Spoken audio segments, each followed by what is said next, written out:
what is a fool? There are many, many scriptures in the Proverbs that give advice regarding fools, but one of the limitations of this is that we're not super clear on what it means to be a fool. We see it as an epithet like being a liar. It's something no one wants to be, but also something that very few who are will admit to. No one wants to be like this, right?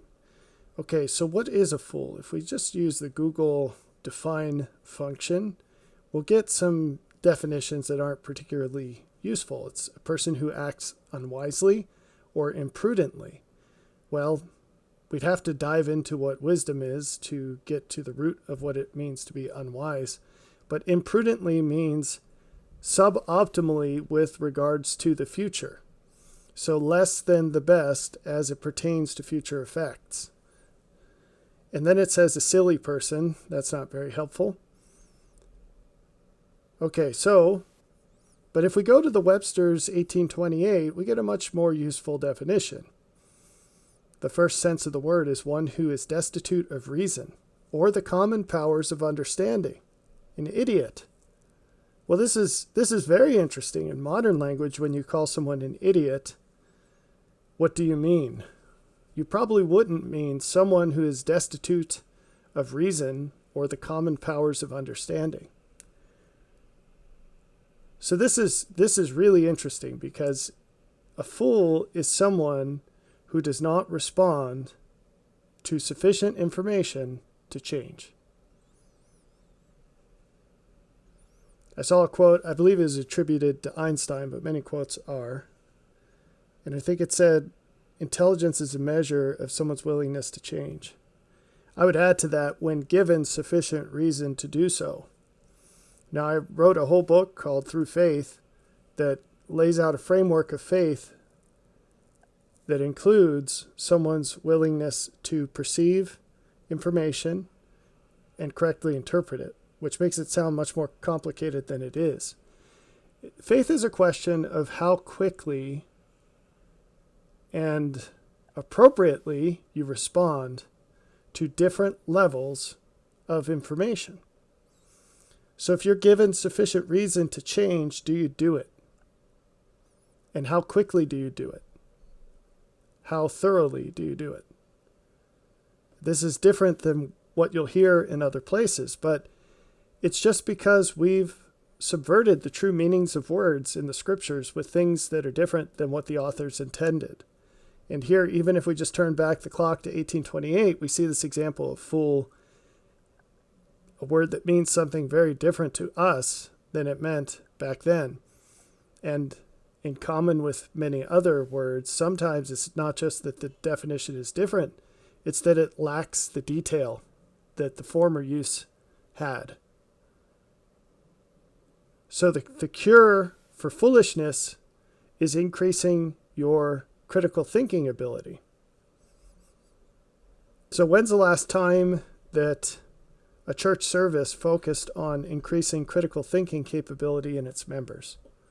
Well, you probably don't know of any. Okay? The opposite of faith is unbelief. And here's one, sorry for the loading, I'm not sure what's going on. Here's one that we need to dive down a chain to get to the root of. The first sense is incredulity. And you probably have never used that word. But in Latin, this root means belief. And so the opposite of unbelief is belief, right? But let's dive into that word because it's got a more useful definition here than unbelief. The quality of not believing, indisposition to believe, a withholding or refusal of belief. So we see embedded into these words the cause of unbelief is an unwillingness to appropriately respond to reasons. So unbelief is not, people define faith incorrectly as what is your religious belief? And they believe that faith stands opposite to reason, which is completely untrue. The gospel is evidence-based. They will skewer this verse from Paul about faith being the evidence of what's not seen.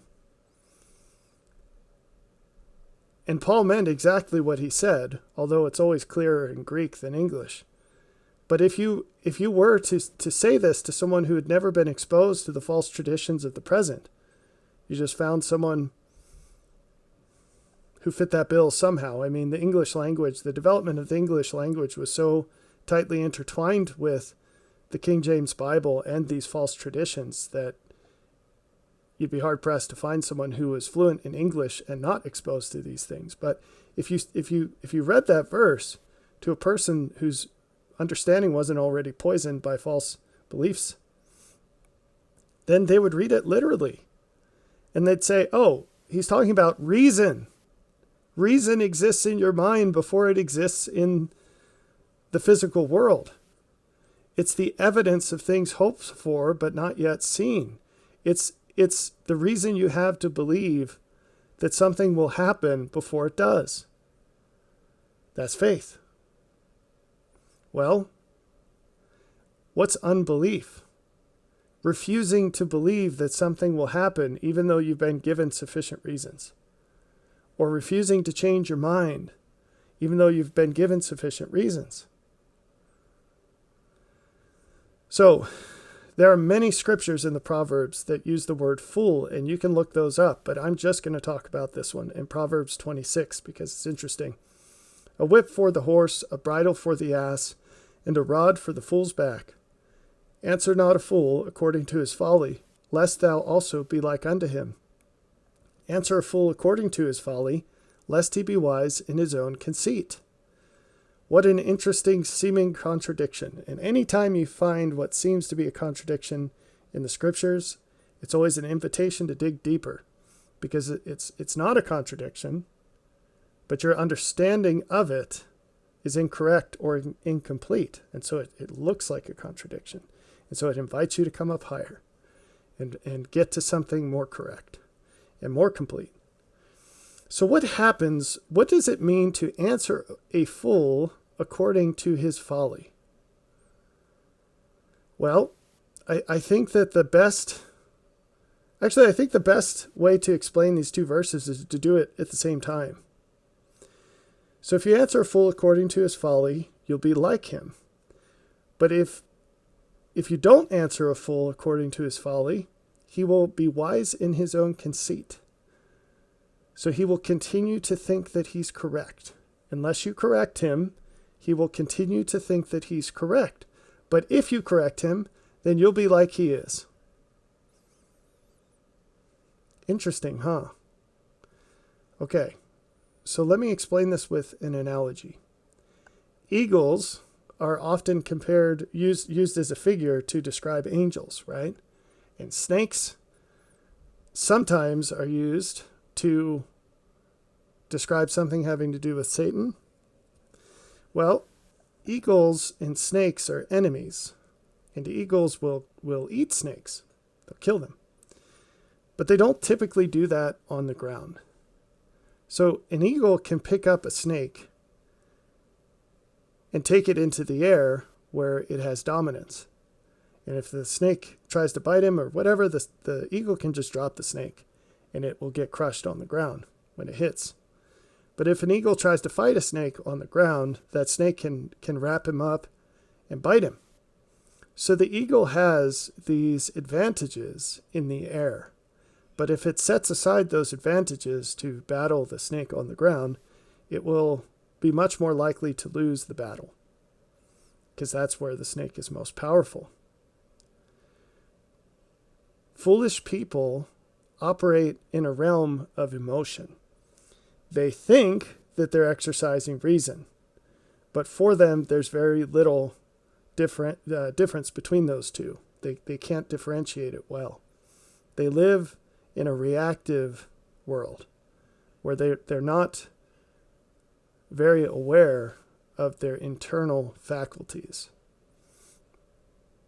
So, if you want to debate a fool according to his mindset, his view of the world, you will likely lose every time.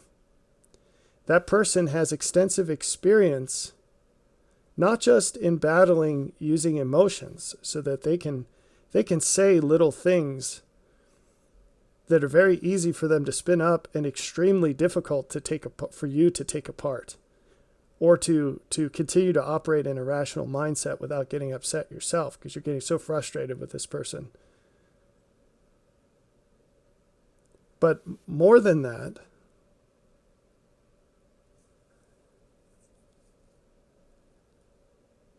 if you decide to engage with someone from their worldview,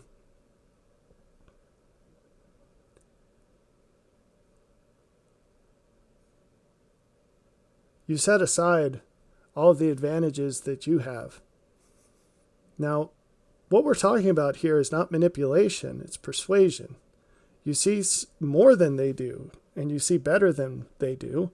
And you know that because you can accurately reproduce all of their arguments on your own. You know what they're going to say. You know why they're saying it. And you've been through it all, maybe more than once, right? If you come down to that level, you're going to lose. Not just because they have more experience in these tricks than you do, because you don't play them, but because in order to win an argument, a fool doesn't actually have to present a better argument. They stop short. They will think that if they've shown some character flaw in you, or made some appeal to authority, or committed any other rational fallacy, if there's an emotive spike from that, they will perceive that as victory and the conversation's over and they won. Does that make sense? You literally can't win against someone like that. They move the goalposts. They'll shift. They'll refuse to be pinned down in anything they say. They'll just sift it like sand. And so you're sitting there trying to counter, and they'll dodge and dodge and dodge and dodge. And it ends up an enormous waste of time. And now you've just wasted all this time. You got worked up over nothing. And you've proved this person wrong 10 different ways to Sunday. And they are coming away with even greater confidence in their prior belief, even though you've crushed them multiple times, than they had before. So, why then does it say in the next verse, answer a fool according to his folly, lest he be wise in his own conceit? Well, you have to go back to verse 3, which is why I read it. A whip for the horse, a bridle for the ass, and a rod for the fool's back. There are two and only two tools for persuasion. One is wisdom, the other is pain. One is wisdom, the other is pain. Okay? There are tracks of what you can say in a conversation where you use the strength of the eagle in the air against the snake. And you use critical thinking and reasoning to weave through their argument, and I don't mean dodging things. I mean you laser into the critical parts of their argument, and you crush them quickly and summarily. It's a done deal. You crush it to powder, but you don't expect them to cede the point because they never will. By definition, a fool will not cede a point, even when they're crushed by logic, reason, evidence, whatever, because they're foolish. They don't live in a rational world. They just pretend to when they're arguing with other people. But you see, their objective in arguing isn't to discover greater truth so that they can change. It's to continue to feel good about what they know is not good. They're trying to avoid guilt. That's their whole purpose in arguing with you, is to avoid guilt. And so what you have to do is make the experience more painful for them than leaving you alone. Now that's one-on-one, but so often these conversations now happen in public online, or even if they're in private, text messages, emails, whatever, you can pretty much guarantee that that person may post it somewhere. So you have to act as if it's going to be public. And so what's the public objective? Your public objective, their public objective, is to counter the guilt that they feel through marshaling other fools to express their support. They're looking for the echo chamber monkeys to endorse them so that they don't feel as guilty. They think that if they find enough outside support, it will overcome the inward guilt that they feel. What's your public objective? Your public objective is to show other people who are less unbelieving, who are more rational, that they don't have any ground to stand on. And so your objective is twofold. One, to make them feel bad, and two, to convince everyone else who's watching that they're wrong. It's not to convince the person that they're wrong, because they will not respond to that. They will only respond to pain. And if this sounds complicated, you're getting the message, because it is. It's extremely difficult. The number of people who have the ability to do this is very few. And yet, it's not an overstatement to say that society rides on their backs, because they're carrying all of it. Because these fools run roughshod over the terrain and ruin everything. And it's infectious. They infect other people with their stupid ideas. Okay? Now, gladly, it's not our unique responsibility to correct fools.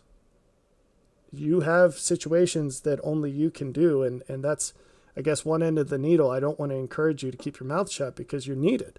Uniquely, if you see these opportunities, you need to take them. And the world will be much worse if you don't.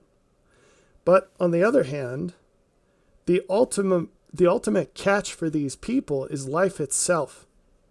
And I'm going to tell you something that you're not maybe going to want to hear. Okay, but coming back to this verse 3. Natural consequences are the strongest motivation a fool has to change. You can say things in a way that makes them feel bad about themselves. And I'm not saying go over the top. I'm just saying tell it how it is, and they will feel guilty. But even if you completely fail in that mission, or it's not enough, you do the best that can be done, and it's still not enough, the natural consequences of that person's foolishness will catch up to them eventually. And that will teach them better than you can.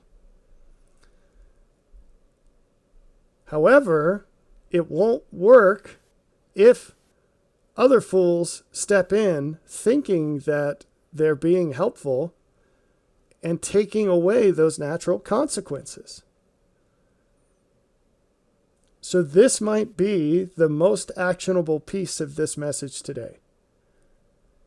If a person has not repented, do not intervene in taking away the natural consequences of their foolishness. Until they're humble, let them cook. This is very important. It's very important. We exercise false empathy when we try to alleviate the suffering of those who have not yet learned from it. We are here for a limited amount of time to learn as much as we can. And when you take away whatever it is that will motivate a person to improve, you're damning them. You're using resources that God has granted to you to make the earth more like He would make it, and you're making it more like Satan would make it by taking away the consequences of the actions of people who have not yet repented. Jesus is very plain again and again and again that His grace is only for those who repent. Now, He might give them more time, and there are some subtle details in all of this, but the main message is very clear. If a person hasn't learned, all you're doing by alleviating their suffering is increasing your own for no benefit. Because, as I already said, and as the scriptures say amply, fools will not respond to kindness. There's actually a proverb that says that, literally. Fools will not respond to kindness. They won't respond to reason. The reason you reason with fools is to take away their excuse and to help others avoid their mistakes, if they happen to be watching or listening. Pain alone, suffering alone, will convert a fool. That, by definition, is what they are. So one way to avoid unnecessary suffering on your part is to avoid thinking that interactions with fools are going to be the same as interactions with people who are not fools, and treating them the same way. And one way you can spot these things from afar off is if someone, for example, wants to get into a political, economic, or religious conversation with you, and the reason and what they're struggling with is something that's actually really easy to see, like they don't actually need your help, you have to understand what's actually going on there. So here's a person, going back to the definition, here's a person who is sitting in unbelief. Oops, sorry, wrong word. They're sitting in unbelief because they're not willing to believe what they've been given sufficient reason to believe. If they were, they wouldn't need you, because it's an easy thing that they're confused and hung up about. So why are they coming to you? I told you it's to soothe their own guilt.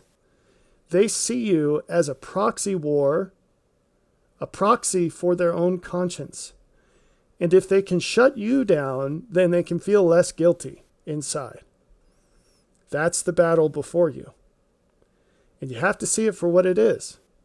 Now, sometimes the only way to win is not to play. If you don't have the tools to shut them down hardcore, and it's not likely that they'll go away feeling worse about themselves, you shouldn't even bother. Just ignore them.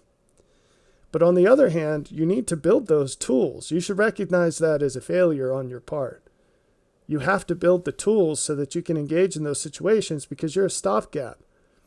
When there's a forest fire burning, there are these trails that are cut into the forest called fire breaks.